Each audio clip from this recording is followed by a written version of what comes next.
ప్రభునందు నాకు అత్యంత ప్రియమైనటువంటి వాళ్ళారా, మన ప్రభువును రక్షకుడైనటువంటి యేసుక్రీస్తు వారి యొక్క శుభనామములు మీ అందరికీ నా హృదయపూర్వకమైన శుభములు, వందనములు తెలియజేస్తున్నాను. ఉదయకాల సమయంలో దేవుని వాక్యాన్ని ధ్యానం చేసుకుందాము. ఈరోజు వాక్య ధ్యానము కొరకు మనం తీసుకున్నటువంటి లేఖన భాగము ద్వితీయోపదేశ కాండము 15వ అధ్యాయము 10వ వచనం చదువుకుందాం.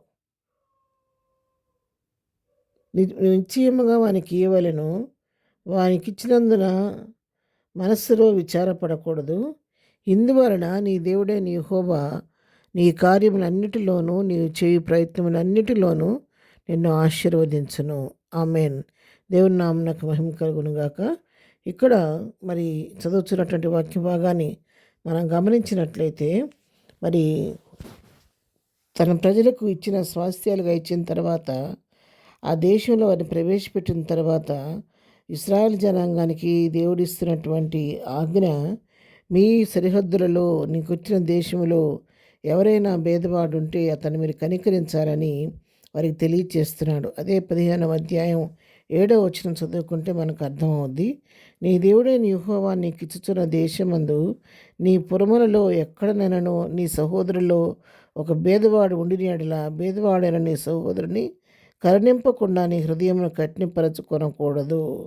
చూసారా, ఎవరైనా సరే మరి నీ సహోదరుల్లో నీకు తెలిసిన వాళ్ళు నీ ప్రాంతంలో నీ దేశంలో ఎవరైనా ఒక భేదవాడు ఉన్నట్టు నీకు తెలిస్తే, నీ దృష్టికి వస్తే, అతను తప్పకుండా అతను కనికరించాలి.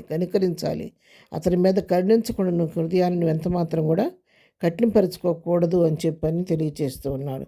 ఆ విధంగా కనికరించడం వలన జరిగే మేలు ఏంటంటే, నువ్వు ఆ విధంగా అతన్ని కనికరించి అతనికి ఇవ్వవలసినటువంటి మరి భాగాన్ని తనకిచ్చి తనకు చేయవలసిన మేలును నువ్వు చేస్తే, అతని పట్ల నువ్వు జాలి చూపిస్తే, అతని మీద నువ్వు కటాక్షం చూపించినట్లయితే, మరి దేవుడు నీకు మేలు చేస్తాడు అనే విషయాన్ని తెలియచేస్తున్నాడు. ఒకవేళ నువ్వు కటాక్షం చూపకపోతే, అతని గురించి మొరపెడితే, మరి దాని గురించి మరి లెక్క అప్పగించవలసిన వాడు అవుతావు. కాబట్టి అది నీకు పాపంగా మారుద్ది. కాబట్టి నువ్వు తప్పకుండా అతని విషయంలో నువ్వు కరుణించాలి, కటాక్షం చూపించాలని వాక్యం ఇక్కడ తెలియచేస్తూ ఉంది.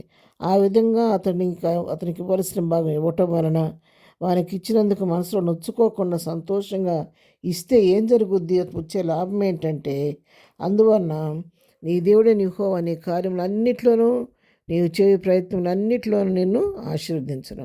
నువ్వు ఎప్పుడైతే పేదలను కనికరించి వారికి చేయవలసిన న్యాయం చేసి వారి పట్ల కనికరం చూపిస్తావో, దేవుడు దానికి ప్రతిఫలంగా నీకు చేసేది ఏంటంటే, నువ్వు చేసే ప్రతి కార్యంలో ఆయనకు తోడుగా ఉంటాడు.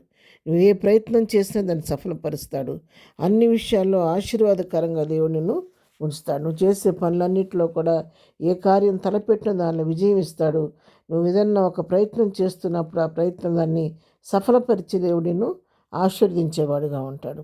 నీ కోరికను సిద్ధింపజేసేవాడుగా ఉంటాడు అన్నమాట. ఎప్పుడు ఆ విధంగా ఉంటాడంటే, నువ్వు బిడ్డలను కనికరించినప్పుడు. కాబట్టి మనం దేవుని బిడ్డలైన మనకు మనం ఎంతసేపు మన కుటుంబము, మన బిడ్డలని స్వార్థపూరితంగా ఆలోచించడం కాదు, కానీ ప్రభు మనకిచ్చిన దానిలో మనకున్న సమృద్ధిలో నుండి కొంత ఇతరులకు, పేదలకు, దీనులకు మనకి కృప చూపిస్తే, వారి పట్ల జాలి చూపిస్తే, వారిని కనికరిస్తే, దేవుడు తప్పకుండా మన జీవితాల్లో మనకు, మన కుటుంబాలకు మేలు చేస్తాడు. బేదలను కనికరించేవాడు యెహోవాకు అప్పిచ్చేవాడంట. మనం బేదలకు సహాయం చేస్తే అది దేవునికి అప్పిచ్చినట్టంట.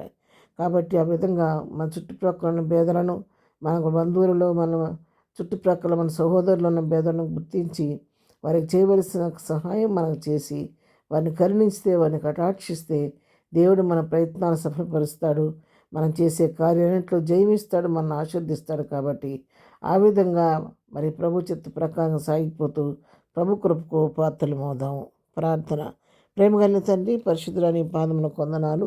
ఉదయకాలం మాకు ఇచ్చిన మంచి హెచ్చరికతో కూడినటువంటి లేఖన భాగాన్ని బట్టి మీ వందనాలు నాయనా. ప్రభా, మా చుట్టూ ఉన్న బేదలను, దీనులను కనికరించే మనసు, కరుణించే మనసు, కటాక్షం చూపించే మనసు మాకు అందరికీ దయచేయండి ఆయన.